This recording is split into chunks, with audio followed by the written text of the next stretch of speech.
ಇವತ್ತು ಅಭಾಗಾಲಬ್ಧ ಸಂಖ್ಯೆಗಳನ್ನ ಒಂದು ಸಂಖ್ಯಾ ರೇಖೆಯ ಮೇಲೆ ಹೇಗೆ ಪ್ರತಿನಿಧಿಸೋದು ಅಂತ ಕಲ್ತ್ಕೊಳ್ಳೋಣ.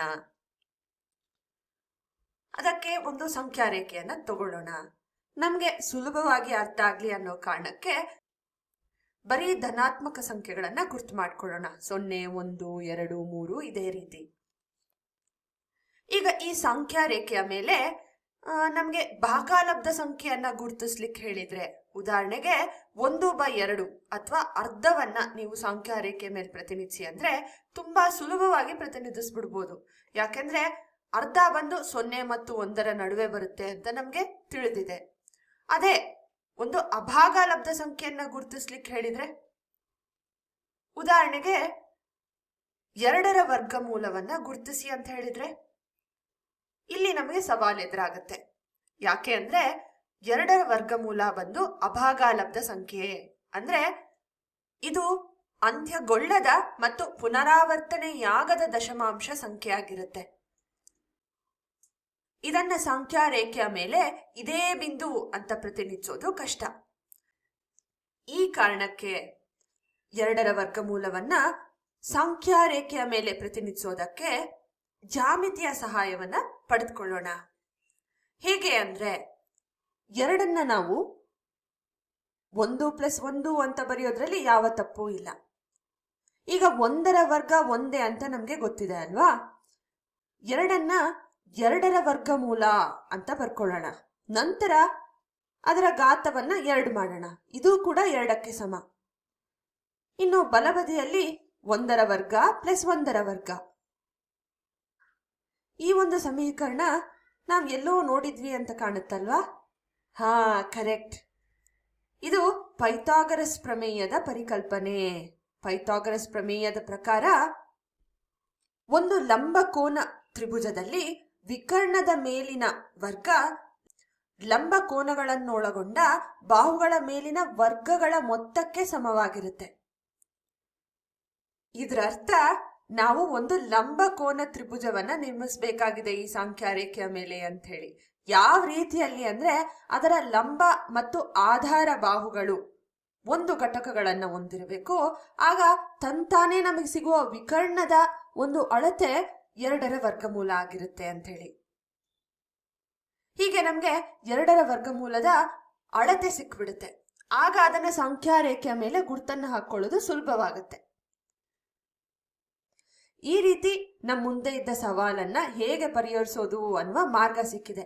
ಹಾಗಿದ್ಮೇಲೆ ಇಲ್ಲಿ ಜಾಮಿತಿಯನ್ನ ಬಳಸೇ ಬಿಡೋಣ. ಮೊದಲಿಗೆ ನಾವು ಒಂದು ಘಟಕವನ್ನ ಈ ಸಂಖ್ಯಾ ರೇಖೆಯ ಮೇಲೆ ಪ್ರತಿನಿಧಿಸ್ಕೊಳ್ಬೇಕು. 0ಯಿಂದ ಶುರು ಮಾಡಿ 1ಕ್ಕೆ ಒಂದು ಗೀಟನ್ನು ಹಾಕೊಳ್ಳೋಣ. ಇದರ ಅಳತೆ ಬಂದು 1 ಘಟಕ. ಇನ್ನು ಈ ಬಿಂದುವಿನಲ್ಲಿ ನಾವು ಒಂದು ಲಂಬಕೋನವನ್ನ ನಿರ್ಮಿಸಬೇಕು.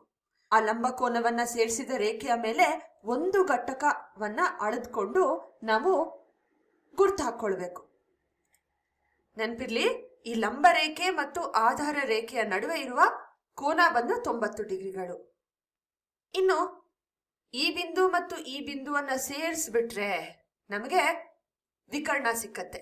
ಯಾಕೆ ಅಂದ್ರೆ ನಮ್ಗೆ ತಿಳಿದಂತೆ ಒಂದು ಲಂಬಕೋನ ತ್ರಿಭುಜದಲ್ಲಿ ಲಂಬಕೋನಕ್ಕೆ ಅಭಿಮುಖವಾಗಿರುವ ಬಾಹು ಬಂದು ವಿಕರ್ಣ ಅಂತ ಹೇಳಿ. ಆದ್ರಿಂದ ಇದರ ಅಳತೆ ನಾವು ಈಗಾಗಲೇ ನೋಡಿದಂತೆ 2ರ ವರ್ಗಮೂಲ ಆಗಿರುತ್ತೆ. ಈಗ ನಮ್ಗೆ 2ರ ವರ್ಗಮೂಲದ ಅಳತೆ ಸಿಕ್ಕಿದೆ. ನಾವೇನ್ ಮಾಡ್ಬೋದು, ಕೈವಾರವನ್ನು ತಗೊಂಡು 0 ಮೇಲೆ ಇಟ್ಕೊಳ್ಳೋಣ. ಇದನ್ನ ಅಳತ್ಕೊಂಡ್ ಬಿಡೋಣ. ಇದೇ ಅಳತೆಯನ್ನ ಕಾಯ್ದಿರಿಸ್ಕೊಂಡು ನಾವು ಸಂಖ್ಯಾ ರೇಖೆಯ ಮೇಲೆ ಈ ರೀತಿ ಗುರ್ತು ಹಾಕೊಬಹುದು. ಈಗ ಈ ಅಳತೆ ಬಂದು 2ರ ವರ್ಗಮೂಲಕ್ಕೆ ಸಮವಾಗಿರುತ್ತೆ. ಇದು ಸರಿನಾ ತಪ್ಪಾ ಅನ್ನುವ ಪ್ರಶ್ನೆ ನಿಮಗೆ ಬರ್ಬೋದು. 2ರ ವರ್ಗಮೂಲ ಬಂದು 1.414ಕ್ಕೆ ಸಮ ಅಲ್ವಾ?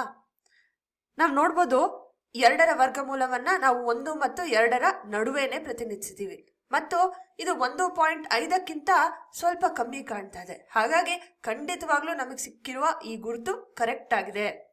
ಇದು 2ರ ವರ್ಗಮೂಲವನ್ನೇ ಪ್ರತಿನಿಧಿಸುತ್ತೆ. ಇದೇ ವಿಧಾನದಲ್ಲಿ ನಾವು 3ರ ವರ್ಗಮೂಲವನ್ನ ಹೇಗೆ ಒಂದು ಸಂಖ್ಯಾ ರೇಖೆಯ ಮೇಲೆ ಪ್ರತಿನಿಧಿಸೋದು ಅಂತ ನೋಡೋಣ. ಮತ್ತೆ 3 ಯಾವ ರೀತಿ ಬರ್ಕೊಳ್ಬೋದು ನಾವು 2 + 1 ಅಂತ ಬರ್ಕೊಳ್ಬೋದು. ಈಗ ಈ 3ರ ವರ್ಗಮೂಲ ಅದರ ವರ್ಗ ಅಂತ ಬರೆಯೋದ್ರಲ್ಲಿ ಯಾವ ತಪ್ಪು ಇಲ್ಲ. ಅದೇ ರೀತಿ 2ರ ವರ್ಗಮೂಲ ಅದರ ವರ್ಗ ಅಂತ ಬರ್ಕೊಂಡು +1ರ ವರ್ಗ ಅಂತ ಬರ್ಕೊಳ್ಳೋಣ. ಮತ್ತೆ ಈ ಪರಿಕಲ್ಪನೆ ಬಂದು ಪೈಥಾಗರಸ್ನ ಪ್ರಮೇಯದ್ದು. ಇಲ್ಲಿ ನಾವು ಈಗಾಗಲೇ 2ರ ವರ್ಗಮೂಲವನ್ನ ಗುರ್ತು ಮಾಡ್ಕೊಂಡಿರೋದ್ರಿಂದ 2ರ ವರ್ಗಮೂಲವನ್ನ ಆಧಾರವಾಗಿ ತಗೊಳ್ಳೋಣ. ಈಗ ಈ ಬಿಂದುವಿನಲ್ಲಿ ಒಂದು ಲಂಬ ರೇಖೆಯನ್ನ ಬರೆದುಕೊಂಡು ಅದರ ಮೇಲೆ ಒಂದು ಘಟಕವನ್ನ ತಗೊಳ್ಳೋಣ. ಇಲ್ಲಿ ಏರ್ಪಡ್ತಿರೋದು ಬಂದು 90 ಡಿಗ್ರಿಗಳು. ಇನ್ನು ಲಂಬಕೋನ ತ್ರಿಭುಜವನ್ನ ಪೂರ್ಣಗೊಳಿಸೇ ಬಿಡೋಣ. ಅಂದ್ರೆ ಈ ಬಿಂದುವನ್ನ ಮತ್ತು ಈ ಬಿಂದುವನ್ನ ಸೇರಿಸಿದಾಗ ನಮಗೆ ಪೈಥಾಗರಸ್ನ ಪ್ರಮೇಯದ ಪ್ರಕಾರ ಈ ವಿಕರ್ಣದ ಅಳತೆ ಬಂದು 3ರ ವರ್ಗಮೂಲಕ್ಕೆ ಸಮವಾಗಿರುತ್ತೆ. ಈಗ ಕೈವಾರವನ್ನ ತಗೊಂಡು ಇದನ್ನ ಅಳೆದುಕೊಳ್ಳೋಣ. ಈಗ ಅದೇ ಅಳತೆಯನ್ನ ಕಾಯ್ದಿರಿಸಿಕೊಂಡು ಸಂಖ್ಯಾ ರೇಖೆಯ ಮೇಲೆ ಗುರ್ತು ಮಾಡ್ಕೊಳ್ಳೋಣ. ಈ ಅಳತೆ ಬಂದು 3ರ ವರ್ಗಮೂಲವನ್ನ ಪ್ರತಿನಿಧಿಸ್ತದೆ. ಹೀಗೆ ನಾವು 2ರ ವರ್ಗಮೂಲವನ್ನ ಮತ್ತು 3ರ ವರ್ಗಮೂಲವನ್ನ ಸಂಖ್ಯಾ ರೇಖೆಯ ಮೇಲೆ ಪ್ರತಿನಿಧಿಸಿದ್ವಿ. 3ರ ವರ್ಗಮೂಲ 1.7ಕ್ಕೆ ಸಮ. ನಾವು ನೋಡ್ಬೋದು ಈ 3ರ ವರ್ಗಮೂಲ ನಮಗೆ ಸಿಗ್ತಿರೋದು ಬಂದು 1 ಮತ್ತು 2ರ ನಡುವೆ ಮತ್ತು 1.5ಕ್ಕಿಂತ ಸ್ವಲ್ಪ ಜಾಸ್ತಿ. ಹಾಗಿದ್ರಿಂದ ಇದು ಅರ್ಥಪೂರ್ಣವಾಗಿದೆ.